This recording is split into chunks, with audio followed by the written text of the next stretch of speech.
প্রতিটি জেলায় যত ভাই বোনেরা রাস্তায় নেমে এসেছিলেন, যত শহীদ পরিবাররা আমাদের সাথে দেখা করার জন্য আকাঙ্ক্ষা নিয়ে বসেছিলেন, সকলের সাথে আমরা দেখা করে এসেছি।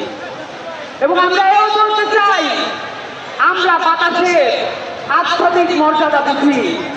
প্রতিটি জেলার বাতাস আমাদের গায়ে লেগেছে, প্রতিটি জেলার অভ্যুত্থানের বাতাস গায়ে নিয়ে আজকে আমাদের সামনে আমরা উপস্থিত হয়েছি এবং প্রতিটি জেলার আকাঙ্ক্ষা নিয়ে আপনাদের সামনে আজ উপস্থিত হয়েছি।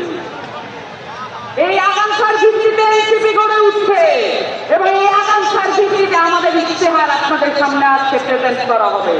এই জায়গাগুলোতে যদি আমরা মনোযোগ দিতে না পারি, তাহলে আবার বাংলাদেশে সেই গণ অভ্যুত্থান এবং বিপ্লব সংঘটিত হবে। আপনাদের সামনে আজকে একটি যুদ্ধের প্রস্তুতি ডাক নিয়ে আমরা এসেছি।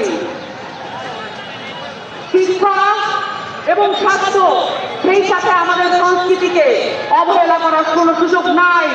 আপনারা জানেন, বাংলাদেশ আওয়ামী লীগ এই ফ্যাসিস্ট দলটি বাংলাদেশের শিক্ষা এবং বাংলাদেশের সংস্কৃতিকে ধ্বংসপ্রাপ্ত করার জন্য বাংলাদেশের প্রত্যেকটা রাষ্ট্রীয় প্রতিষ্ঠানকে ব্যবহৃত করেছে।